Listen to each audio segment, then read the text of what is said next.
infrastruktur juga bisa dilakukan karena adanya accountability yang meningkat.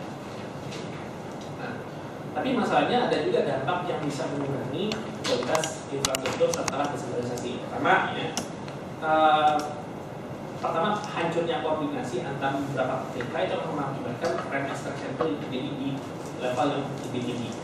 Lebih parah lagi adalah kalau seandainya satu proyek ya, itu diambil di beberapa level pemerintahan. Jadi yang teoritiknya si Trisman itu mengatakan bahwa kalau desentralisasi itu bisa berdampak negatif kalau seandainya sentral ya, set object itu subject to extortion di beberapa level pemerintahan. Sedikit yang kita untuk public project ya, untuk infrastruktur. Terus yang ditemukan oleh si program Nanzi juga kualitas birokrat yang rendah, itu akan mengakibatkan pelayanan yang lebih rendah setelah desentralisasi. Nah, itu teoretikal. Gimana dengan empiris? Nah, empiris kebanyakan itu lebih ke arah patternnya. Patternnya yang pertama contohnya target itu dia melakukan untuk yang Bolivia, dia berusaha untuk melihat dampak alokasi spending ke 10 sektor. Dia meningkat apa menurun? Ternyata meningkat untuk 5 sektor, untuk yang 5 sektor yang lain itu tidak berubah.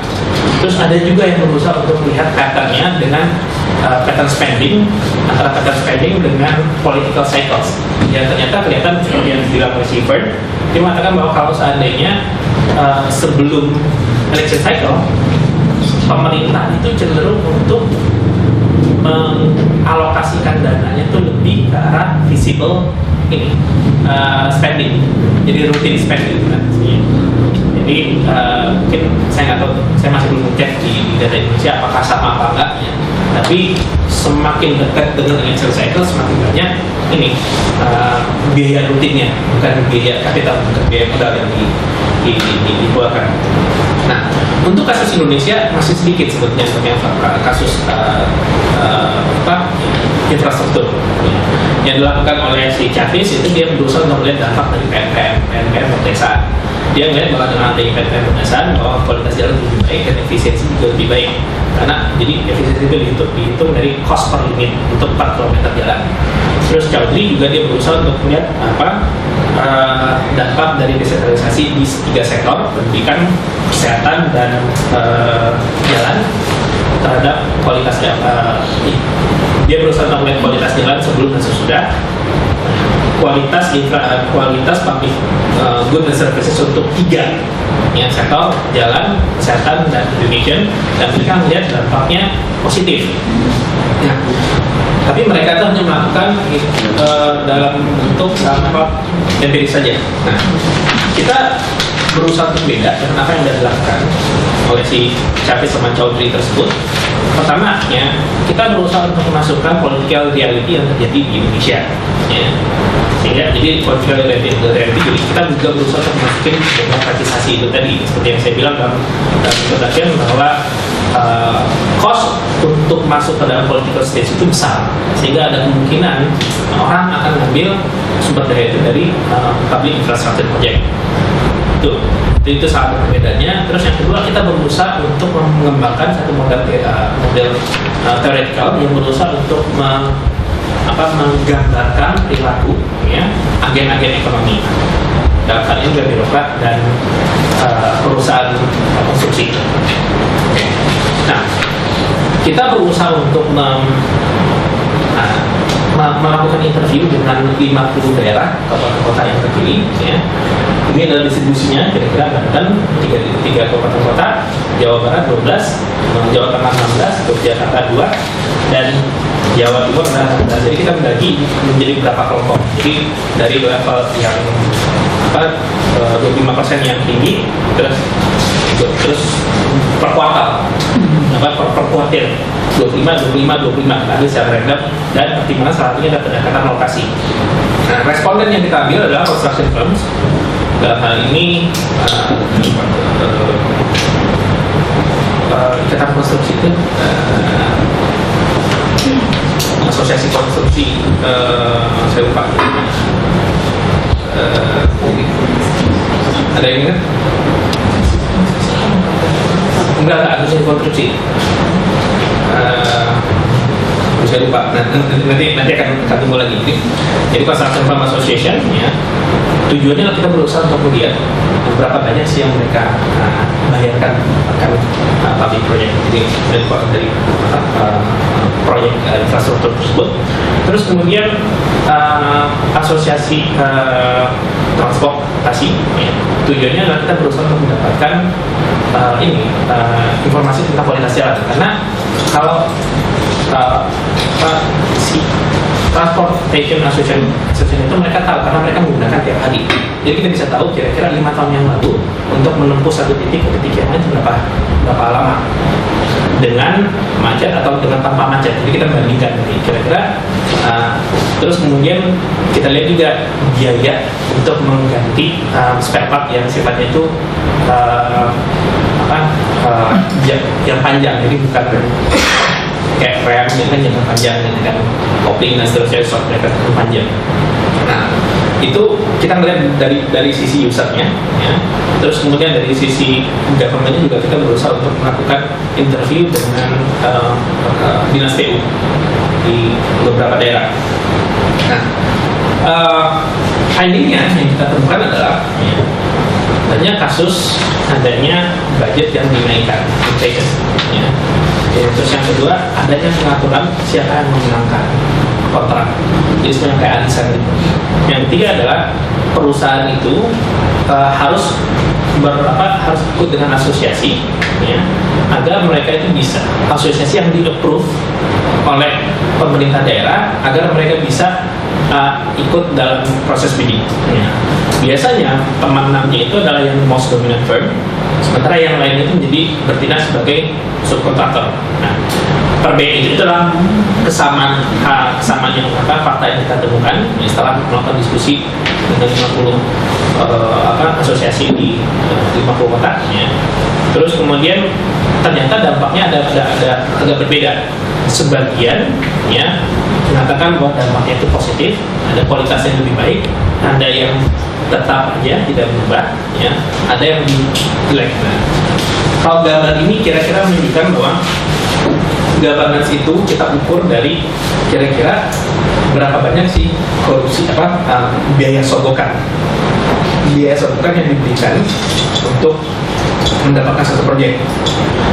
Kalau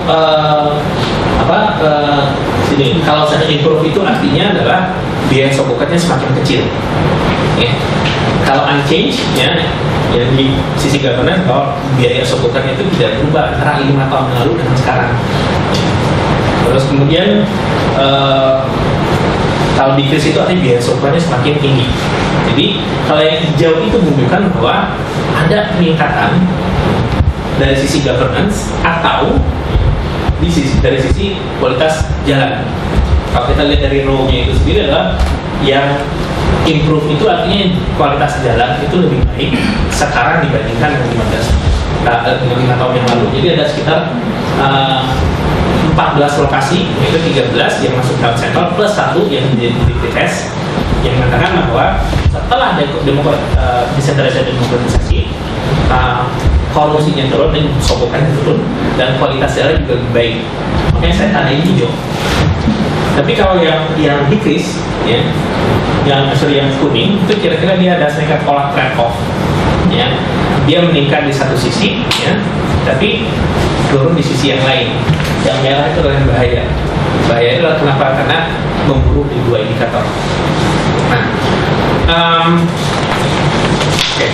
karena hasil dari interview tersebut menunjukkan hasil yang bervariasi, maka kita berusaha untuk mengambil informasi yang ada dari lapangan tersebut disesuaikan dengan theoretical model kita. Nah, theoretical model kita itu kita membuat dua agen. Agen pertama itu adalah si birokrat yang tujuan utamanya adalah untuk mendapatkan posisi kembali, ya, posisi kembali. Jadi untuk mendapatkan posisi tersebut dia harus menghasilkan jalan yang bagus. Karena kalau jalan yang nggak bagus, nanti dia akan dipanis oleh votersnya, orang akan milih dia lagi, ya, dia akan kalah. Jadi dia harus menghasilkan kualitas jalan yang bagus.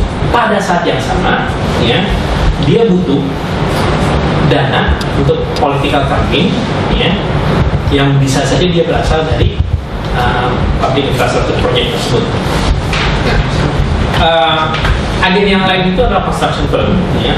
Construction firm tersebut, ya, dia tujuannya adalah berusaha untuk memaksimisasi net value dari satu public project. Jadi masalahnya karena construction firm tersebut subject to extortion, dia diambil, ya, sebagai dananya oleh birokrat, ya, maka mereka akan menentukan seberapa bagus sih kualitas jalan yang akan dibangun setelah sebagian duit itu akan dibayar untuk sebagai sogokan. Nah, jadi yang menentukan kualitasnya itu tersebut adalah si birokrat. Birokrat itu akan menentukan kira-kira yang tingkatnya korupsi yang optimal itu berapa. Korupsi optimal itu bisa dari dua, budgetary corruption, yang kedua dari bribes yang diambil dari si firm. Nah, dia harus menentukan tingkat yang optimal. Kenapa?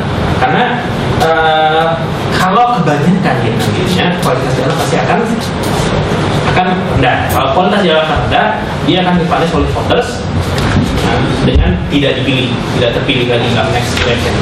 Tapi kalau seandainya dia dananya nggak begitu banyak, maka dia tidak punya dana yang cukup untuk political campaign, sehingga mungkin dia tidak begitu kemungkinan untuk terpilihnya akan lebih sedikit. Nah, masalahnya adalah kualitas akhir dari jalan tersebut tergantung dari kontrol, ada asumsi keterlambatan, yaitu quality control yang dilakukan oleh birokrat. Nah, kita menampilkan ada 3 asumsi. Asumsi yang pertama itu adalah full quality control, di mana si birokrat itu punya kemampuan yang bagus untuk mendeteksi kualitas jalan yang dibangun, ya. Terus kalau saatnya full quality control itu terjadi, maka kualitas jalan itu yang terjadi setelah desentralisasi akan meningkat.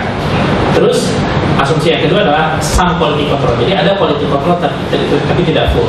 Dan dalam kondisi kayak gini, ya, kualitas jalan bisa lebih tinggi dibandingkan dengan sebelum desentralisasi. Tapi yang kalau no quality control at all, itu kualitas jalan akan parah.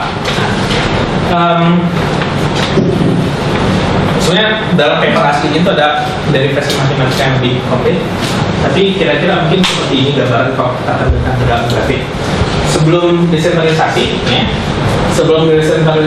itu kira-kira ini utilitas dari si birokrat itu seperti ini. Maksudnya semakin banyak korupsi anggaran yang dilakukan, dia akan semakin sejahtera, semakin terus. Tapi pada saat yang sama, ya kan, kalau kualitas jalan juga semakin tinggi, dia juga akan semakin senang karena kan probability dia terpilih lagi akan semakin tinggi. Nah, cuman dia akan ada trade off di sana antara kalau seandainya di budgetnya korupsinya banyak, maka otomatis kualitas jalan akan turun, ya. Nah, di sini adanya desentralisasi itu akan mengakibatkan si utility-nya itu kira-kira shift ke sini. Shift-nya gini, mungkin ini agak susah dipahami, kira-kira gini, bahwa kenapa harus shift? Karena gini, dengan adanya desentralisasi,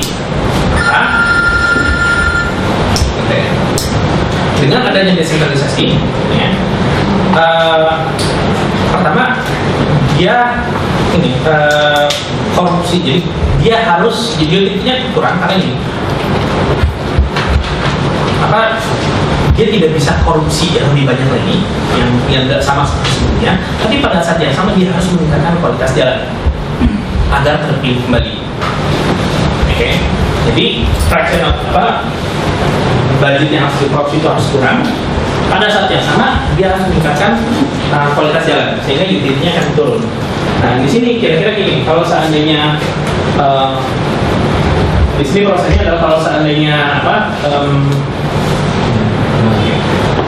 di sini kalau setelah desentralisasi dia shift ke sini, terus kemudian kualitas jalan itu akan terjadi di sini karena gini, karena si birokrat itu bisa memaksa firm di sini dalam production function dari si firm, dia bisa memaksa untuk berada di sini.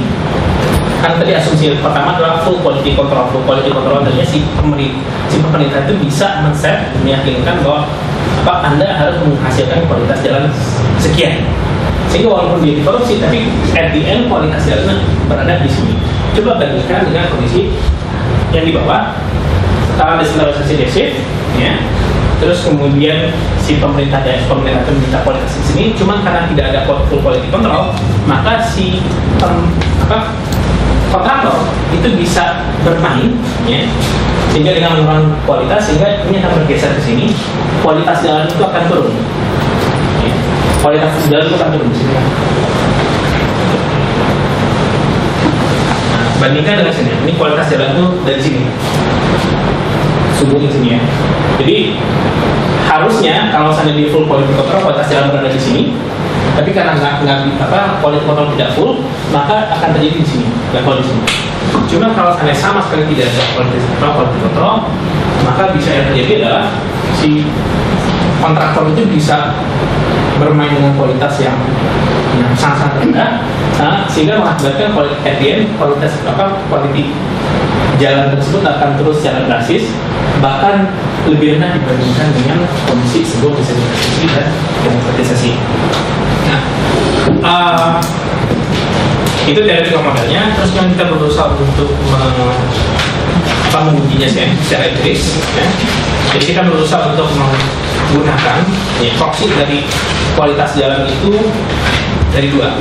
Pertama, ya, kita gunakan fraction of paved road.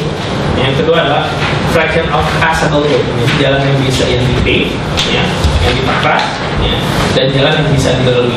Nah itu kita akhirnya mengambil data dari Kodes. Kenapa? Karena dari data yang kita dari 50 kabupaten kota yang kita wawancara tersebut, ya, datanya itu tidak komplit untuk setiap daerah dan layoutnya itu bisa berbeda-beda. Nah, jadi kita berusaha untuk quality-nya itu akan dihitung, ya, dari persentase yang jalan yang di aspal dan persentase jalan yang bisa dilalui dari data Kodes. Nah, terus ada beberapa yang kita gunakan, ya, pada faktor yang kita gunakan. Pertama, ya, number of corruption cases, ya, kasus korupsi yang terjadi di distrik tersebut itu sebagai proxy untuk korupsi budget. Terus time dummy untuk menunjukkan sebelum dan sesudah desentralisasi, demokratisasi. Terus kemudian informasi tentang geografi dan topografi, jadi fraction of hilly hills, hilly area. Jadi berapa banyak yang daerah berbukit di satu daerah tersebut, ya, dan berbagai macam kontrol variabel yang lainnya seperti GDP per kapita, tax ratio dan seterusnya. Nah, data yang kita gunakan itu bersumber dari beberapa sumber. Sumber pertama itu adalah Kementerian Dalam Negeri, dari parlemen daerah. Nah, terus siapa yang terpilih di dalam election tersebut, terus kemudian karakteristik dari district head, mayor, bupati dan wali kota, ya. Terus informasi dari village potential dan potensi desa juga kita ambil, ya. Kira-kira hasilnya seperti ini.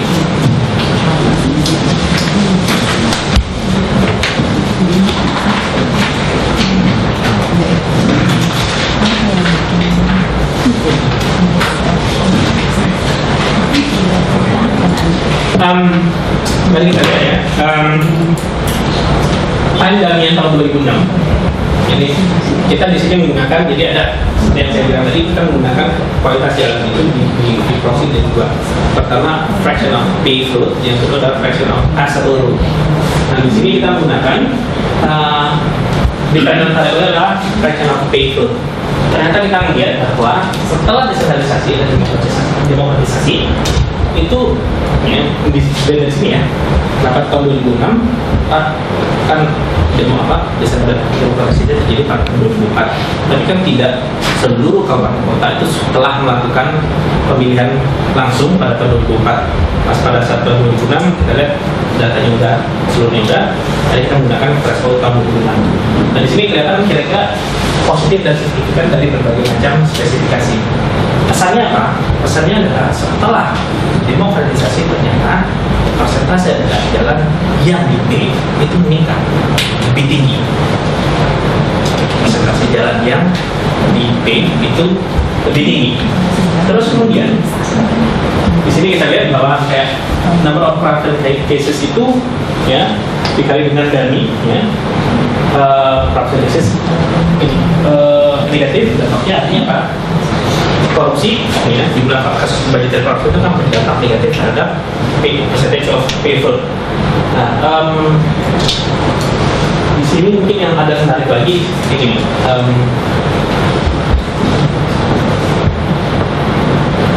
Ini political fraction of population subscribing to newspaper itu menunjukkan kira-kira kontrol yang ada di daerah yang akses masyarakat terhadap informasi itu tinggi, ya, itu kan kualitas jalan itu lebih tinggi. Kenapa? Karena kontrol dari si masyarakat itu lebih baik. Kalau jalannya jelek, itu kan bisa diinformasikan lebih cepat dibandingkan dengan kalau daerah tersebut tidak memiliki populasi yang banyak akses terhadap media. Nah, coba bandingkan dengan ini. Tadi kami menggunakan paved road sebagai dependent variable. Terus kemudian kita menggunakan passable road ya, sebagai dependent variable. Spesifikasi exactly sama ya. Tapi ternyata kira-kira tadi kita mendapatkan positif kan? Positif artinya apa? Setelah demokratisasi, kualitas jalan lebih bagus, bukan? Persentase jalan yang di pave itu lebih tinggi. Tapi gimana kalau kita menggunakan proxy yang berbeda? Kualitas jalan itu berdasarkan jumlah atau persentase di jalan yang bisa dilalui. Ternyata negatif dari 4 spesifikasi tersebut, kan dia negatif. Artinya apa? Memang setelah demokratisasi, jalan itu banyak di aspal, ya, persentase yang di aspal itu lebih banyak. Ya. Tapi in terms of quality tidak. Karena passable road ternyata di sini negatif setelah demokratisasi. Jadi kita hanya berkesimpulan bahwa sepertinya kalau yang paved itu mencerminkan quantity, ya, tapi passable road itu menurunkan quality. Ini kelihatan bahwa memang dampaknya negatif. Quantity jalan yang di-pave naik setelah demokratisasi, tapi kualitinya justru turun. Oke, nah ada hal juga yang menarik di sini. Kan tadi kita memang mengasumsikan ada asumsi quality control yang dilakukan oleh birokrat. Quality control dari tabel ini, dari grafik ini, bahwa hasil akhirnya apakah dia lebih baik dengan sebelumnya atau lebih rendah, itu sangat tergantung dari kemampuan birokrat untuk menjamin kualitas jalan yang dibangun oleh si kontraktor. Oke, nah ini kita masukkan karena secara quality ya, kita masukkan variabelnya fraction of birokrat with eligibility. Jadi berapa banyak di daerah tersebut ya birokrat yang memiliki gelar sarjana. Ternyata kita mendapatkan bahwa semakin banyak yang persentase dari birokrat di daerah tersebut memiliki gelar sarjana, kualitas jalan yang jadi passable itu semakin tinggi, jadi kualitas jalan lebih baik. Jadi di sini ya, jadi ini proxy bagi kita untuk menggunakan untuk mendekati yang di quality control assumption tadi yang saya gunakan. Nah, tadi kan saya berangkat dari ini bahwa asumsi bahwa untuk terpilih menjadi bupati atau wali kota itu butuh dana yang besar. Kalau seandainya saya akan menjadi bupati atau wali kota, saya akan butuh dana yang besar. Dana tersebut bisa dapatkan dari dari kalau saya incumbent, saya akan mendapatkan korupsi dan sebagainya di daerah saya, atau saya potensial income, saya akan menjanjikan ke sponsor. Nah, kan konsekuensinya adalah kualitas jalan tersebut itu akan berkurang. Nah, kalau kualitas jalan berkurang, maka ada kemungkinan orang tidak terpilih. Ini kita berusaha untuk menambah gunakan lagi modelnya bahwa benar nggak sih ada kecenderungan orang itu, si bupati dan wali kota itu akan terpilih lagi kalau seandainya dia menyediakan kualitas jalan yang lebih baik. Jadi dalam theoretical model itu sebenarnya sudah inherent bahwa orang itu akan menentukan, si bupati dan wali kota itu menentukan berapa banyak sih tingkat korupsi yang optimal, dalam kutip ya, tingkat korupsi yang optimal sehingga dia cukup memiliki dana yang cukup untuk kampanye. Pada saat yang sama kualitas jalan itu nggak jelek-jelek amat sehingga dia ada kemungkinan untuk terpilih lagi. Terus kemudian kita berangkat dari asumsi dan dari pemikiran tersebut, pertanyaannya apakah benar kualitas jalan nanti berdampak terhadap probabilitas seseorang untuk terpilih kembali dalam satu pilkada? Ternyata di sini kita berusaha memasuki fraction of favor. Jadi itu menunjukkan berapa banyak sih yang diaspal, ya. Terus kemudian kita fraction of passable, banyak yang dihindari. Dalam dua spesifikasi ini tidak signifikan. Artinya apa? Bahwa kalau dari hanya banyaknya jalan yang diaspal itu tidak berpengaruh. Tidak ada bukti saintifik yang mengatakan bahwa kalau seandainya semakin tinggi jalan yang diaspal, semakin besar probabilitas si incumbent untuk menang kembali. Tapi pas pada saat kita ganti menjadi fraction of passable road yang menunjukkan kualitas, kita lihat kalau seandainya semakin besar jalan yang bisa dilewati, ya kualitas jalan semakin bagus, semakin besar probabilitas si incumbent untuk terpilih lagi.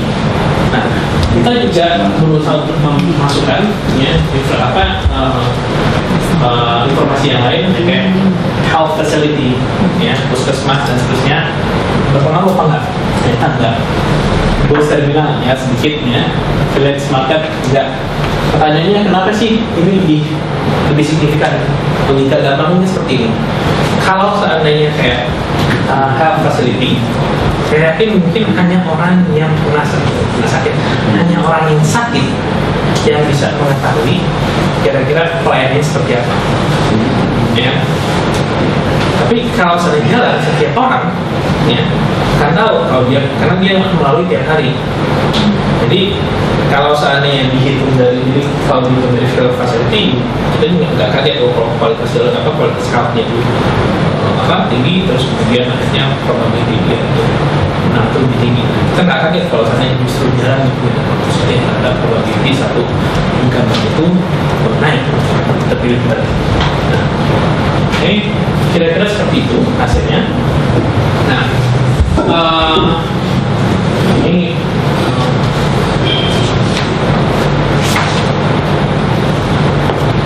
di sini kita berusaha untuk lihatnya.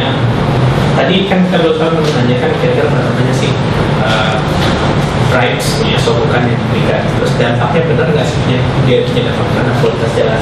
Nah, pada saat kita berusaha untuk melakukan regresi dengan fraction of passable, terus kemudian berapa banyak sogokan yang diberikan oleh asosiasi, maka ternyata ada dampaknya memang negatif ya, di 2 dari 4 spesifikasi ini, jadi dia signifikan. Artinya apa? Semakin besar bribes yang diberikan oleh perusahaan kontraktor, maka kualitas jalannya akan semakin rendah. Oke. Nah terus seperti itu, yang lain masih sama. Nah, policy implication-nya itu adalah hal yang penting yang harus di-issue adalah masalah political party funding di Indonesia yang berangkat dari studi kita ini. Terus yang kedua adalah kenapa itu penting sekarang? Karena kan kita melihat banyak yang kasus bupati dan wali kota yang terjerat kasus korupsi. Nah, itu salah satunya disebabkan oleh besarnya biaya yang harus mereka tanggung untuk masuk ke dalam stage politik di daerah. Ya.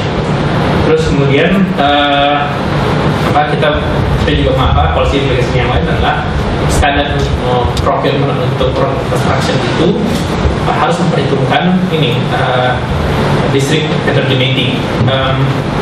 Jadi gini, banyak kasus di mana jadi pas pada saat kita wawancara dengan asosiasi kontraktor, itu harga yang ditetapkan oleh pemerintah dan standarnya itu sangat-sangat tidak, menurut mereka ya, itu sangat-sangat rendah, tidak memungkinkan bagi mereka untuk apa mengerjakan dan mendapatkan profit. Ya. Terus kemudian juga ini pas pada satu wawancara juga sekarang kita tahu, oke, bidding itu memang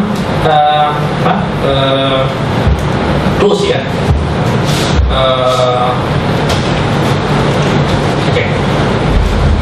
Invitation untuk bidding itu adalah open process. Siapapun boleh berhak untuk ikut dalam bidding. Cuma penentuannya itu tidak murni sebetulnya. Ada permainan di belakang, permainan yang cukup canggih. Sebagai ya yang tidak canggih, saya kasih informasi. Contoh yang tidak canggih adalah kayak gini. Ada beberapa daerah yang sudah melakukan e-prop. Ya. Nah, terus kemudian caranya itu adalah pas pada saat mereka sebelum batas waktu tertentu, servernya itu dibikin down. Jadi ada kerjasama ya antara pemerintah daerah di unit tersebut ya dengan kontraktor. Jadi itu dibikin server itu down. Oke. Sehingga akhirnya apa? Nggak bisa masuk kan orang. Ya. Dan itu sering terjadi. Terus kemudian kalau akses informasi juga terbukti dari beberapa spesifikasi punya dampak yang positif terhadap kualitas jalan karena itu memberikan pressure karena arus informasi yang lebih lancar dari si prinsipal terhadap si agent. Nah yang ketiga kita melihat bahwa fraction of birokrat dengan college degree itu punya dampak yang positif terhadap kualitas jalan. Indikasinya apa? Bahwa sebaiknya menunjukkan orang di satu departemen atau di satu unit tertentu itu harus berdasarkan kriteria teknis. Jangan sampai bahwa dia tidak punya keahlian di bidang tersebut dan dia disuruh jadi kepala bidang. Kita sendiri juga kemarin pada saat melakukan diskusi untuk studi yang lain itu menunjukkan bahwa banyak ada beberapa kasus sarjana agama menjadi kepala dinas kehutanan. Jadi menunjuk seseorang yang tidak berdasarkan technical capabilities mereka. Kira-kira seperti itu. Ya. 45 menit. Sekali dari infrastruktur, apakah sudah dikontrol dengan misalnya kondisi demokratisasi? Artinya, siapa tahu memang di suatu daerah yang korupsinya rendah, ya, kualitas jalannya menjadi lebih baik, tapi tergantung dari kondisi demokratisasinya bagaimana. Ya, jadi misalnya memasukkan dummy interaction. Oke, itu pertanyaan pertama. Yang kedua, memang agak begitu sulit menghubungkan antara kualitas jalan kemudian incumbent itu terpilih lagi. Bisa jadi ada faktor-faktor lain yang menentukan, ya kan? Misalnya ini incumbentnya populer, kemudian yang kedua misalnya struktur dari political parties di suatu daerah tersebut hanya satu dominan parti dan incumbent itu berasal dari parti tersebut, maka dia akan kemungkinan terpilih kembali. Kira-kira sudah belum dikontrol dengan fractions daripada political parties di dalam suatu daerah sehingga dia bisa terpilih kembali. Oke. Aku jawab. Cara itu lebih jelek dibandingkan ini. Contohnya daerah yang berbukit mungkin dia akan cenderung longsor atau dia tanahnya bergerak sehingga kualitas jalannya akan cepat rusak. Even konstruksi sama. Sehingga di sini kelihatan bahwa di sini ya kita mengkontrol fraction of hilly area. Jadi berapa banyak daerah tersebut yang berbukit. Nah, ada beberapa kontrol variabel yang kita gunakan. Kalau ada local political variables kita masukkan salah satunya ini adalah capital index political parties. Jadi di sini kelihatan bahwa kalau seandainya di sini ada hubungan. Jadi semakin capital index itu semakin tinggi ya, semakin tinggi indeksnya, dia political parties itu semakin terkonsentrasi. Jadi hanya sedikit partai yang ada di sini kekuatannya lebih merata. Di sini kelihatan bahwa semakin terkonsentrasi ya, justru kualitas jalan itu akan semakin rendah. Kan misalnya kalau seandainya semakin terkonsentrasi, ya kan gampang bagi mereka untuk melakukan permainan karena kalau semakin terkonsentrasi lebih mudah untuk melakukan koordinasi lah. Kalau dampaknya kualitasnya jalan akan lebih rendah. Di sini kita masukin untuk probability dia akan terpilih juga. Nanti di sini terpilih index. Ternyata nggak punya pengaruh. Jadi saya nggak tahu apakah ini kasus yang sama atau enggak dengan kasus Bobby ya. Kalau kita lihat ya, di sini kan tidak ada bukti mengatakan bahwa semakin terkonsentrasi semakin besar probability dari si incumbent untuk terpilih lagi. Jadi kalau di sini kita lihat memang lebih karena performance dari si bupati atau wali kota itu sendiri instead of political party consideration dari hasil ini. Kira-kira seperti itu. Kalau sebelumnya apa nih estimasinya sorry? Ini kita berusaha sampai kualitas jalan. Corruption dengan kualitas jalan ya? Kualitas jalan, ya di sini ada kualitas jalan dan berapa banyak korupsinya. Terus di sini ada berapa basic karakteristiknya plus collection of birokrasi Herfindahl Index untuk political parties. Di sini mengatakan bahwa semakin terkonsentrasi satu parlemen, lokal parlemen, semakin jelek kualitas jalannya.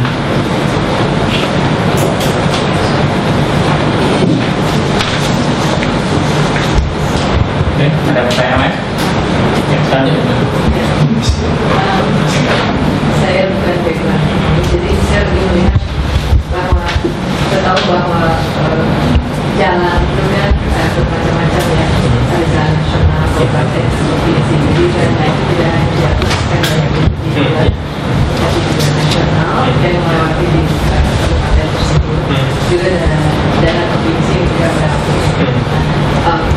Tapi masyarakat kita kan tidak tahu ya, akhirnya jalan ya jalan. Nah, apakah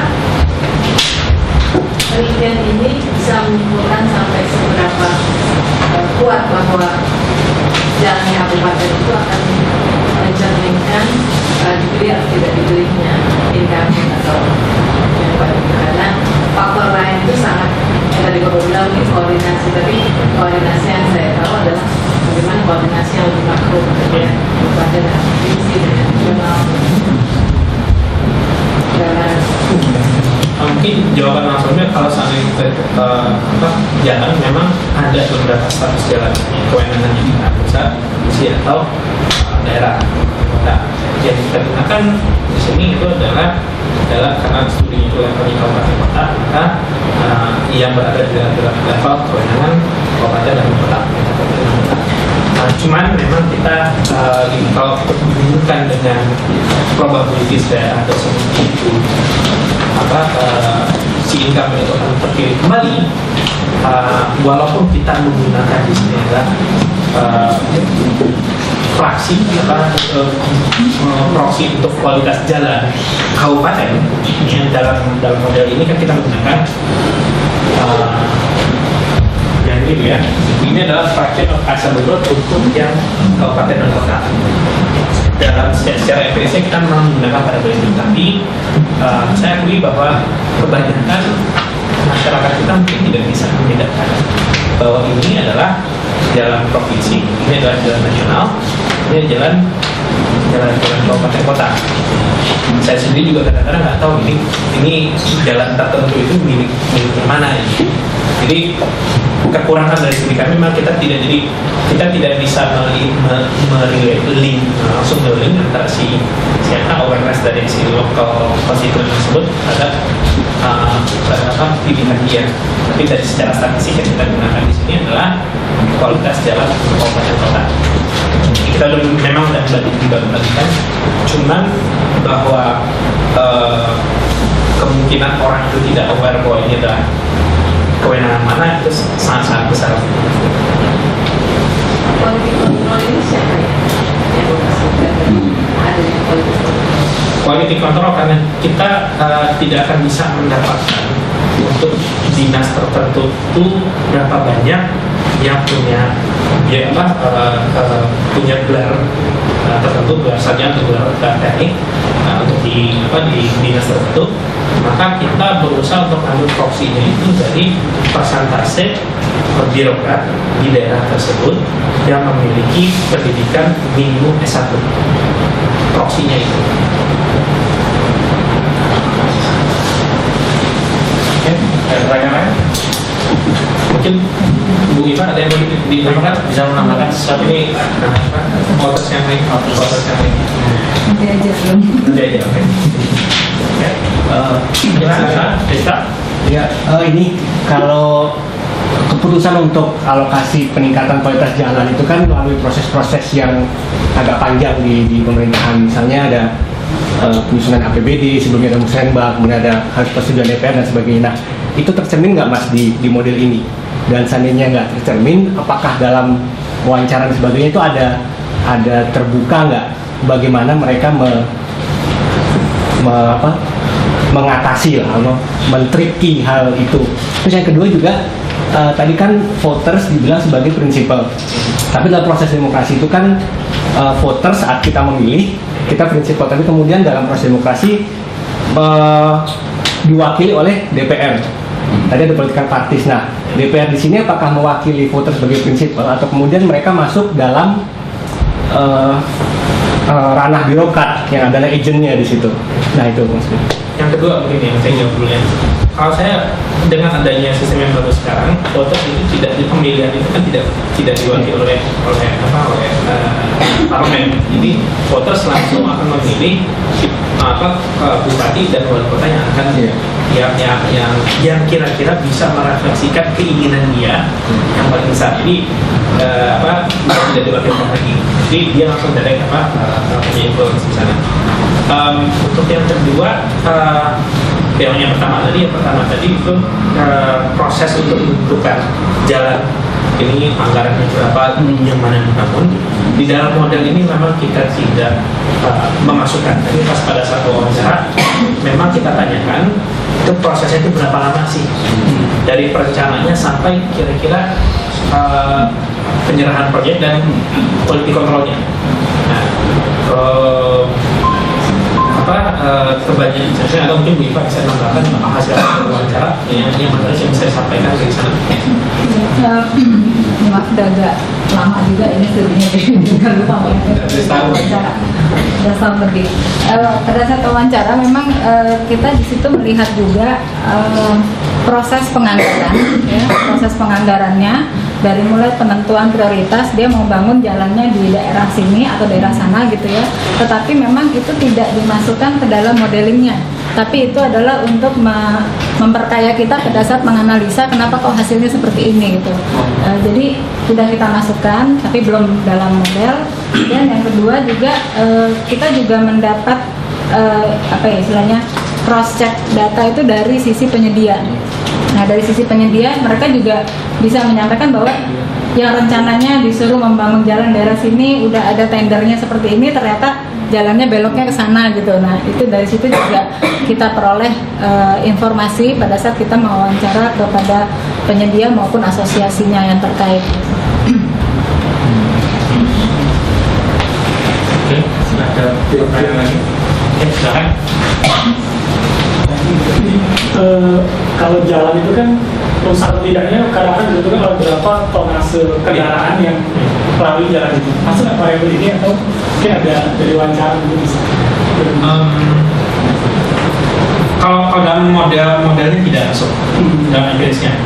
Tapi kita menemukan informasi kualitasnya di member harga adanya penerapan undang-undang lalu lintas ya tahun 2009 ya kalau salah, itu memangkas kewenangan dinas perhubungan. Nah, mungkin saya coba bantu jawab ya. Jadi dengan adanya perubahan undang-undang tersebut, dinas perhubungan sudah tidak punya lagi kewenangan untuk menentukan tonase. Jadi yang boleh lewat itu berapa tonasenya itu yang menentukan pada akhirnya polisi. Jadi dinas perhubungan punya acuan, tetapi kan yang menentukan di jalan rayanya polisi. Nah, sejak itulah jalan itu yang harusnya jalan kelas 3 tapi dilewati oleh truk-truk tronton misalnya seperti itu. Dinas perhubungan nggak bisa ngapa-ngapain lagi dalam hal ini daerah AJR ya. Nah, Tapi memang kita sendiri memasukkan, jadi mungkin tadi ada tabel itu ya, Fit, ya, tabel yang hasil wawancara warna-warni itu. Nah di sini kan kita bisa lihat antara governance sama kualitas jalan. Nah di situ kualitas jalannya yang semakin memburuk itu salah satunya kita kelompokkan berdasarkan waktu, jadi lama, jadi waktu tempuh untuk mencapai titik tertentu. Nah kalau dia semakin lama itu berarti kan jalannya semakin buruk, maka kita kelompokkan dia di yang bagian road quality-nya itu decrease gitu.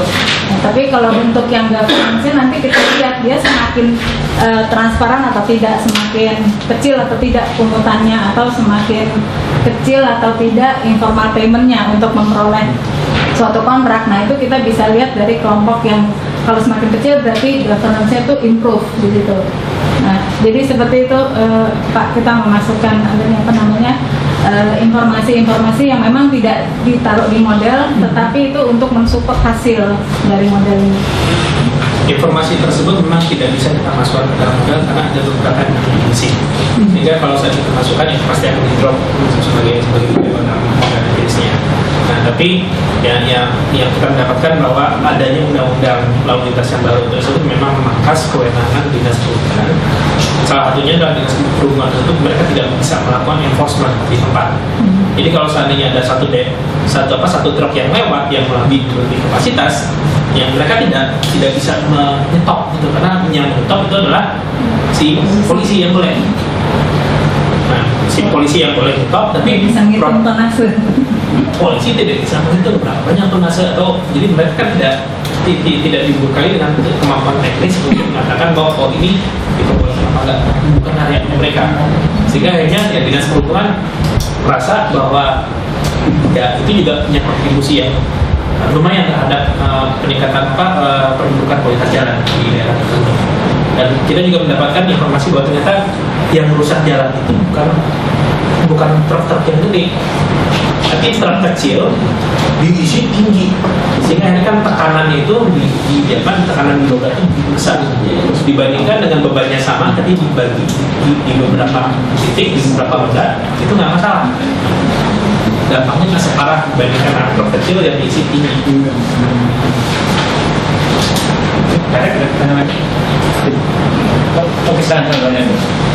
Saya menanyakan, memang saya juga masih sulit yang menerima kok bisa ya kualitas jalan itu menentukan incumbent bakal terpilih atau tidak, itu saya memang masih sulit menerimanya. Tapi saya ingin tahu sebenarnya berapa sih dana yang bisa diraup oleh incumbent dari si kontraktor tadi, sehingga tadi kan dari awal kan diceritakan seperti itu, kita tidak tahu sebenarnya berapa persen yang diambil dari situ. Kemudian pertanyaan saya yang kedua, saya ingin menanyakan tentang metode yang dipakai dengan OLS dan panel yang panel dinamis ini. Saya melihat banyak sekali variabel independen yang digunakan di sini. Bagaimana keterkaitan variabel independennya dengan independennya, dan semakin banyak variabel independen yang dipakai, apakah tidak melanggar asumsi multi-call di situ? Mungkin saya jawab yang dulu, bisa yang kedua lebih gampang. Kalau masalah asumsi, jadi kita menggunakan metodenya memang datanya dalam panel. Datanya dalam panel kita menggunakan pakai tool OLS, dan yang kedua pakai ITGF. Nah, kalau untuk asumsi multi-quality itu sendiri, jujur kita tidak melakukan ujian karena multi-quality itu sebenarnya dia tidak punya dampak terhadap asumsi dari OLS. Properties dari OLS dengan adanya asumsi, dengan adanya multi-quality itu tidak terlanggar. Dia masih best, dia masih linear, dia masih unbiased. Jadi tidak sama sekali tidak melanggar. Memang saya tahu bahwa banyak orang menganggap bahwa kalau seandainya adanya multi-quality itu akan mengakibatkan parameter air quality-nya tinggi, ya kan? Terus kemudian banyak variabel yang tidak signifikan, ya kan? Secara parsial, secara individual. Tapi sebenarnya that's not the fact, bahwa kalau seandainya ada multi qualitative, dia tetap kualitas itu tetap best, tetap best linear best estimator masih tetap. Makanya kalau kita lihat salah satu authors itu mengatakan solusi untuk multi qualitative cuma satu, simple, do nothing. Ya, itu pengarang buku makro, saya lupa namanya. Ini sering saya kutip pas pada saat saya menjadikan, kemudian saya bisa komunikasikan. Yang kedua, yang pertama, kan saya jadi yang pertama itu Berapa besar? berapa besar? Berapa besar? Iya. Nah, pas pada saat kita melakukan wawancara, memang itu tidak ada hubungan langsung bahwa garis yang diambil dari asosiasi itu langsung larinya ke media, ya. Tapi lebih ke arah ke dinas lah, ya. Besarannya antara 5 sampai 15 besarannya. Ada sebagian yang turun, ada yang sebagian naik, ada yang sebagian naik. Tapi besarnya kira-kira sekitar 5-15%. Kalau yang zaman lalu dia agak lebih parah, ada beberapa yang sampai 20%.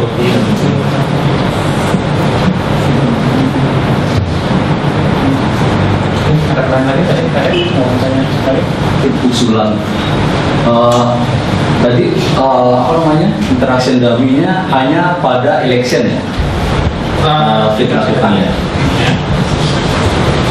Yang untuk yang kasus itu antara dummy disangkakan demokratisasi dengan corruption cases. Oke, interaction dummy ya itu yang untuk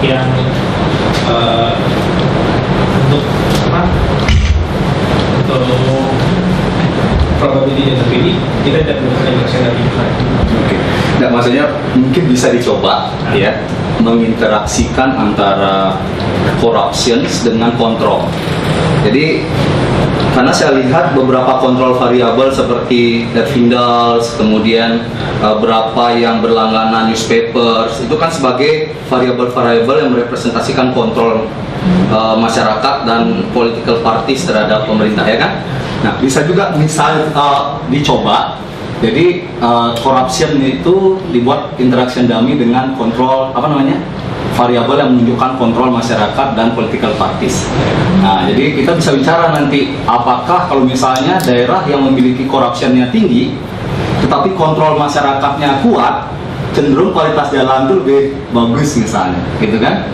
Jadi bisa bicara banyak karena dalam estimasi ini beberapa variabel tuh sebagian besar menunjukkan kontrol, ya, checks and balance dalam kualitas. Tapi ini kita kalau interaksi itu biasanya antara discrete dan continuous, fraction, terus kemudian kontrol head dynamics kan continuous dan continuous. Memang bisa dilakukan, tapi biasanya interpretasi akan lebih sulit. Ya, bisa kita interpretasikan, tapi biasanya lebih sulit dibandingkan untuk membahasakannya. Tapi nanti akan kita coba.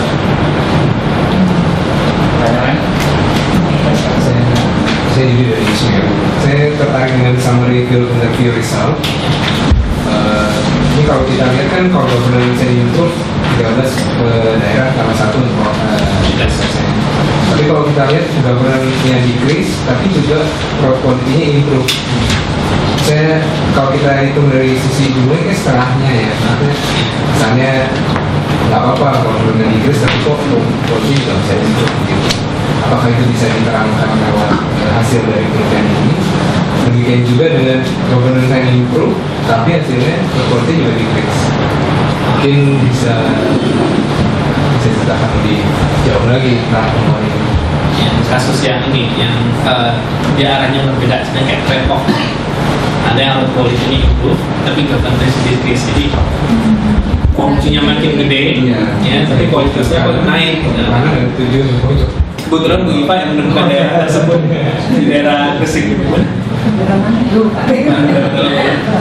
Ya, jadi memang ada daerah-daerah tertentu kepala daerahnya itu cukup smart ya. Smart itu dalam arti gini, dia masih mengizinkan mengizinkan level tertentu, tetapi dia tidak mau menurunkan minimum untuk quality jalan gitu.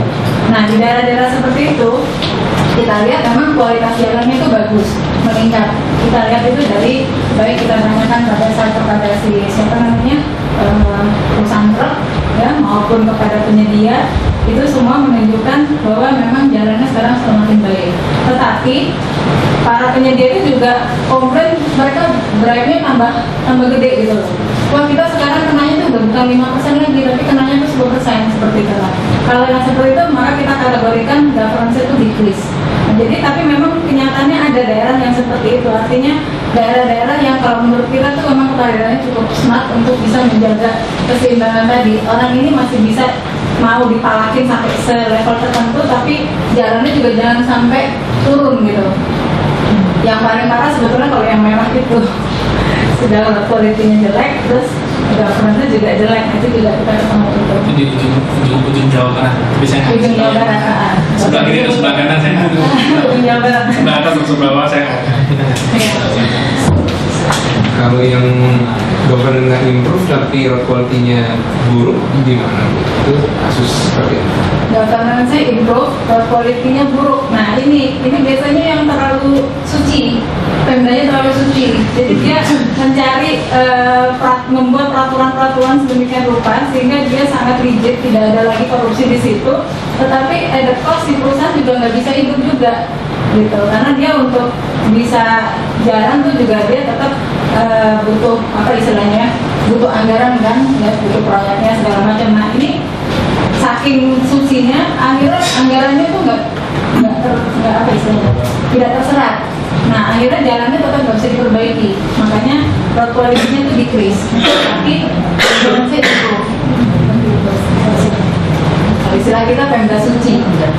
Jadi sampai dalam theoretical model ini saya bikin judulnya Theory of Optimal Bureaucratic Corruption. Iya, optimal intinya di level berapa? Level berapa? Optimal biar kualitas jalan bagus. Pertanyaan? Sama-sama nggak? Dari ini di proses. Pak, saya nggak akan mengomentari bukan dalam bahasa model, ini terlalu advance buat saya. Saya lebih melihat implikasi kebijakan. Ada beberapa mungkin masukan dari kami. Pertama tadi disebut soal harga biaya konstruksi mahal, murah sekali. Gitu. Biaya konstruksi tersebut itu sebaiknya memperhitungkan heterogenitas antar daerah, karena ada beberapa daerah yang sangat biayanya. Sekarang kalau dengan SBU yang ditetapkan pemerintah daerah, itu kan jadi acuan selling ya, harga penawaran ya. Kaitan dengan yang procurement juga sama ini kan mungkin kita terbiasa dengan basis input ya, apa yang kita lihat itu semua spek atau perasaan misalnya. Sekarang juga untuk ke depan saya kira di Kementerian Pendidikan Umum pun juga mengarah ke konteks output base ya, atau progress contract misalnya. Hanya sudah teman yang terlalu di jalan tol misalnya. Dalam konteks tadi, maksudnya ke depan ya sebagai proses kebijakan ya, mungkin tidak serta-merta kita masih patokan ya ke suatu kondisi input base tadi, ke depan mengarah ke suatu output base. Terus sudah soal agency corruption, menurut saya agak ragu juga soal sustainability-nya ya. Mungkin selama ini kan biasa dalam proyek ada AKAP ya kan, anti-corruption action plan. Tapi juga kita gunakan AKAP tadi sebagai instrumen yang menjadi betul-betul digunakan untuk memitigasi ya kejadian corruption tadi. Karena kalau ada bicara 5%, 100% itu kan kadang-kadang juga susah dibuktikan ya Pak ya. Tapi kalau kita melihat output base tadi, mesti ke depan ya dengan output base kita dengan motivasi kontrak ya, mestinya akan menjadi perlahan-lahan kita akan melihat kalau output kita dapat, mestinya input base pun juga akan serta-merta bisa lebih efisien dan lebih efektif. Sambil contoh misalkan yang paling simpel ya output base di Palembang Nusa Timur ya Pak ya. Bagaimana tender itu bisa output base, cukup misalkan berapa yang jalan lewat, dia dapat semacam subsidi dari government. Walaupun belum sempurna, tapi mungkin jadi cikal bakal ya, bagaimana input base yang sekarang kita anut, itu ke depan kita akan coba reform dengan jalan-jalan yang tadi. Hal yang lainnya terkait dengan awareness ya dari publik ya untuk kontrol suatu proses atau pelaksanaan produksi. Mungkin sementara tadi semua soal media ya, newspaper segala macam. Sekarang juga undang-undang LAJ yang baru ya, punya kan ada FLAJ ya, beberapa daerah sudah membentuk itu perumusan dan jalan, itu juga menjadi second opinion ya, memantau juga kebijakan publik. Hal yang lainnya tadi saya agak sedikit confused soal disub tidak lagi terkait dengan soal urusan mungkin enforcement tidak, tapi jangan lupa di jembatan timbang itu setahu saya masih orang disub setempat ya, bagaimana overloading itu memang mau masuk situ. Bahkan sekarang Pak di PU ya, PU pusat itu standar perkerasan jalan yang baru ya 2012 sekarang mengacu ke actual load Pak. Jadi load berapapun ekstrimnya itu di cover oleh perkerasan yang baru ini. Memang mungkin buat keuangan ini menjadi semacam dilema ya. Artinya load berapapun mereka harus berkontrol gitu ya. Walaupun dari inisiatif lain bisa road fund ya, bagaimana bisa membahas antara overloading dan yang lain tadi. Terakhir Bu, Pak terkait dengan soal travel time ya. Saya tahu sejauh mana studi ini apakah melihat travel time saja atau dengan traffic? Karena saudara kalau makin traffic berkembang otomatis kan volume pertama ya speed akan turun juga gitu kan. Kalau hanya melihat soal travel time saja menurut saya agak bias ya. Mungkin itu Pak masalah personal dari beberapa masukan itu sifatnya kita akan akomodasi, tapi tentang travel time itu tadi dalam kuesioner yang kita tanyakan kepada asosiasi pengguna jalan, asosiasi bus ya, bus dan truk ya, bus dan truk itu kita menanyakan juga pertama waktu ya, waktu untuk khusus waktu itu kita tanyakan yang dulu dan sekarang, oke. Terus kita bandingkan juga jam normal dan jam macet. Jadi kita mau kontrol kira-kira dalam kondisi lancar, kondisi normal berapa lama yang dibutuhkan. Pas pada saat kondisi macet kira-kira gimana. Sebagian memang jadi kita juga nanyakan kira-kira apakah kalau gitu juga terjadi pertambahan waktu tempuh tersebut dikarenakan kualitas jalan kah atau keramaian dari si pengguna jalan tersebut. Akhirnya juga menanyakan itu. Nah, memang ada di semua daerah itu mengalami peningkatan trafik. Ya, tapi kebanyakan juga kita bisa mengisolasi waktu tempuh antara diakibatkan karena trafik atau karena memang kualitas jalan. Jadi kita membagi ada beberapa macam yang lainnya nanti akan kita perhitungkan Pak. Kalau seandainya yang dinas perhubungan Tambahin aja Pak, itu yang mengenai jembatan timbang itu memang ada, tapi itu untuk jalan provinsi Pak. Sementara ini kita yang kita pakai adalah jalannya kabupaten. Jadi yang jalan kelas 3. Nah jalan kelas 3 itu tidak pakai jembatan timbang, tapi tadinya itu hanya menggunakan pengamatan dari daerah dia toko ini nggak boleh lewat sini nih, dia harus lewat jalan sana gitu. Nah tapi yang benar-benar ada timbangan itu hanya diberlakukan di jalan provinsi. Jadi itu kan jalannya kelas 1 provinsi. Makanya memang dimungkinkan dilewati oleh truk besar, tetapi juga tidak yang berlebihan muatannya. Kalau yang jalan kelas 3 dari lebar jalannya saja sudah sebenarnya tidak mungkin lewat truk besar. Pasti nyangkut itu, karena itu levelnya untuk angkot lah yang kecil gitu. Ada pertanyaan? Kalau ada saya mau tanya.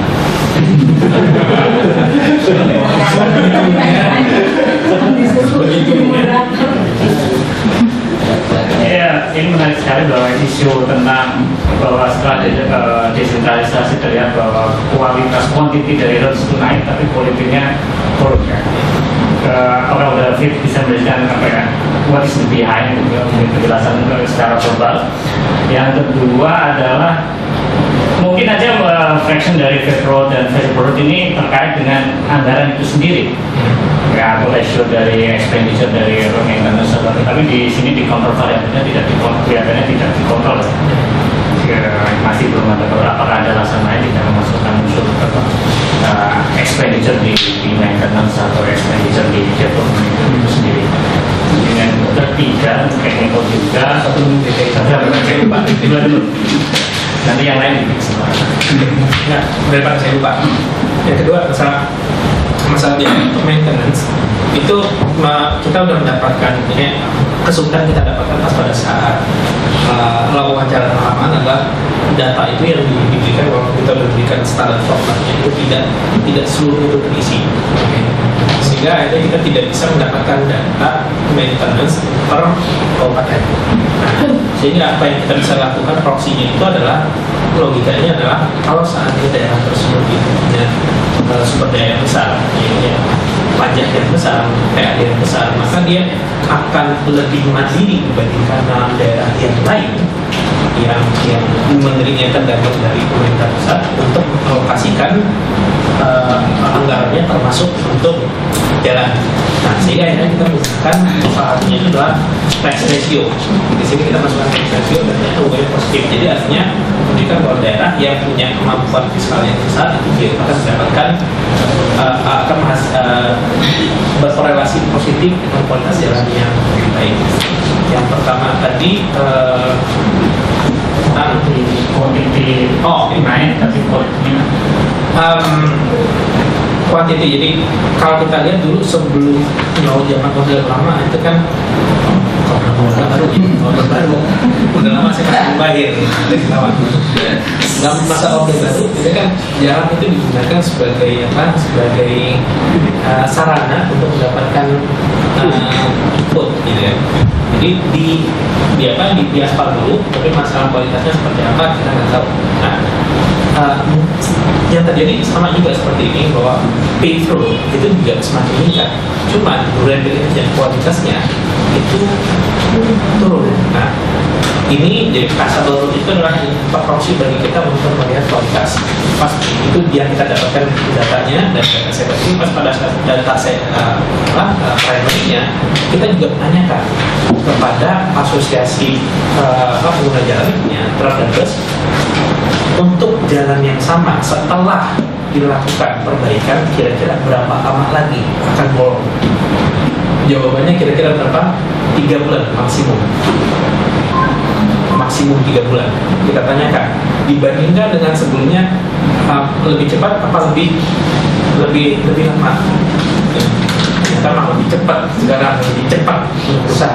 Itu mengatakan bahwa walaupun yang jalan itu semakin banyak, tapi kualitasnya durability-nya memang kecil.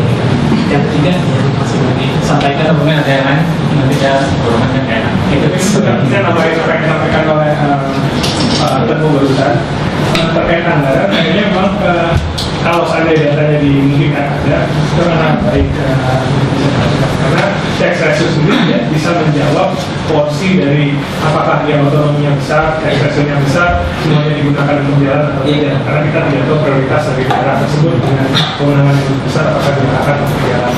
Jadi dengan penggunaan tax ratio tidak serta-merta mengabaikan kemungkinan kalau dari data negara betul. Kalau sebenarnya datanya memang ada, itu ada stage-nya adalah mendapatkan data capital dan budget malah per kilometernya. Kita udah bikin desain rumahnya itu termasuk biayanya, maintenance berapa. Jadi ada beberapa klasifikasi pembuatan jalan baru, meningkatkan jadi perbaikan berkala, sudah perbaikan rutin yang jangka waktunya terus tiap tahun harus dilakukan, terus berkala yang jangkanya sekitar 3 tahun dan peningkatan kualitas yang jangkanya sekitar 5 tahun. Kita sudah menyediakan itu, walaupun itu formatnya ada, tapi tidak setiap dinas PU bersedia untuk mengisi data tersebut. Memang betul kalau seandainya tax ratio tersebut tidak serta-merta itu menjawab bahwa ini akan digunakan untuk memperbaiki jalan. Memang tidak, tapi dalam kondisi data yang tidak ada, itu adalah opsi yang terbaik yang bisa kita gunakan. Karena mengingat bahwa kalau saatnya pemerintahan daerah tersebut punya sumber dana yang cukup dan daerah itu punya kewenangan dalam menyediakan jasa infrastruktur jalan kabupaten kota Madia dan incumbent berusaha untuk menyenangkan pemiliknya, maka dia akan mengalokasikan anggarannya ke infrastruktur, sehingga probabilitas dia untuk pilih kembali itu akan semakin tinggi. Jadi itulah alur argumentasi kita menggunakan tax ratio sebagai proxy untuk anggaran, walaupun lebih jauh dibandingkan kalau saat kita punya data yang dia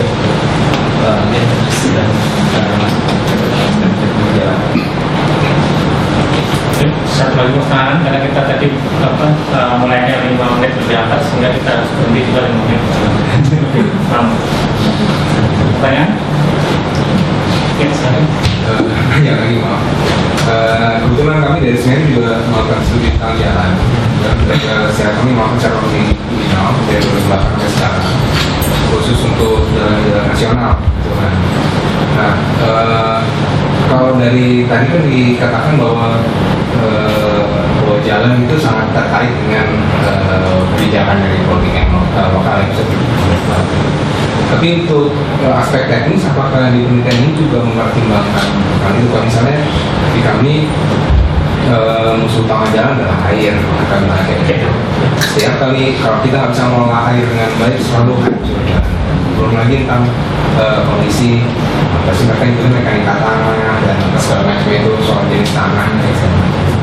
Nah itu semuanya. Belum lagi kalau yang mengatasi itu semua biasanya diambil mengenai desain jalan yang lebih baik, dan ada supervisornya di setiap tahapan.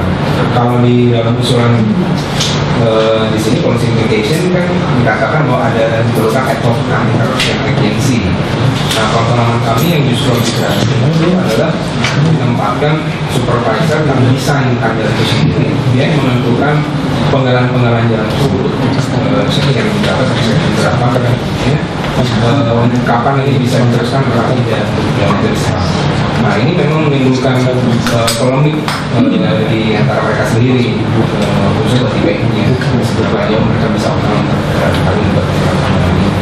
Tapi untuk pencegahan dari tingkat korupsi dalam kualitas jalan di Indonesia, kalau kita lihat di kemarin kita baru datang untuk jadi yang pasca konstruksi itu ke 1 tahun setelah jalan itu selesai baru kita datang, kami itu lebih baik, jauh lebih baik dibandingkan kita melihat dari jalan yang didanai oleh state ini yang Ferdinand dengan jalan yang didanai oleh APBN, dan itu memang jauh berbeda. Inspeksi itu dilakukan oleh orang internal PNI sendiri atau eksternal? Eksternal. Karena selama ini judulnya sih eksternal. Kalau selama ini kalau peraturan pemerintah biasanya yang melakukan inspeksinya disebutkan konsultan pengawas. Konsultan pengawasnya itu juga sebetulnya sudah bisa diatur. Jadi misalnya yang dicat nanti ruas yang sini aja, karena sebenarnya ruas yang sini yang ngaco gitu kan. Jadi kalau pas dicat benar, maksudnya speknya sesuai gitu. Tapi yang sebenarnya kami sangat setuju dengan usulan tadi ya, maksudnya itu di istilahnya kualitas dari pengawas itu yang harus betul-betul diperhatikan. Nah, tapi yang kami maksud di sini sebetulnya untuk memasukkan KPK itu jangan hanya di akhir, tapi pada saat proses procurement bidding itu juga sudah masuk. Soalnya meskipun ada e-procurement segala macam, itu semua ternyata LPSK itu semua masih bisa diatur. Nah, kondisi yang tanda kutip masih bisa diatur itulah sebaiknya KPK juga masuk gitu. Jadi tidak hanya melihat setelah jadi jalannya terus baru kayak sekarang kan Hambalang gitu kan udah selesai, udah dibangun sekarang baru KPK masuk. Terus mereka tuh dari awal tuh memang sudah bisa, tentu tidak mungkin tanpa kasus gitu kan ya. Jadi yang kami maksud di situ. Tapi kita memaham bahwa kalau pengecekan jalannya itu dilakukan dengan baik dan benar gitu ya, artinya nggak diatur, ya pasti bagus ya. Seperti kasus yang kita lihat di Aceh ya, hasilnya bantuan dari dokter tertentu kan dia pengawasnya eksternal dalam arti benar-benar eksternal. Untuk menjawab itu nih Pak, faktor yang di jalan betul banjir, ada kontur jalan udah kita perhitungkan juga di sini adalah ada variabelnya, 2 variabel yang kita masukkan. Presentasi dari daerah tersebut yang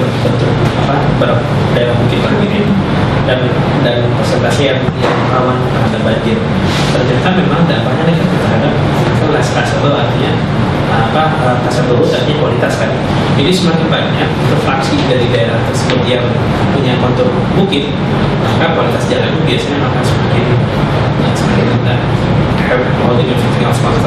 Pada saat yang sama juga di sini untuk semua spesifikasi kita mendapatkan dampak negatif terhadap dari fraction of area prone flooding, daerah yang terlalu banjir terhadap kualitas jalan juga punya dampak negatif. Jadi kita mudah-mudahan memperhatikan itu. Mungkin waktu yang sudah pas 5 menit sudah siap 3:35. Terima kasih atas presentasinya. Yang melalui David mau ditutup dengan doa. Ya, kita doakan bahwa paper yang ditulis dari Dr. Fit dan teman-temannya ini bisa diterima di jurnal yang berinspirasi. Terima kasih semuanya. Semua atas kebersamaan di forum kajian pembangunan.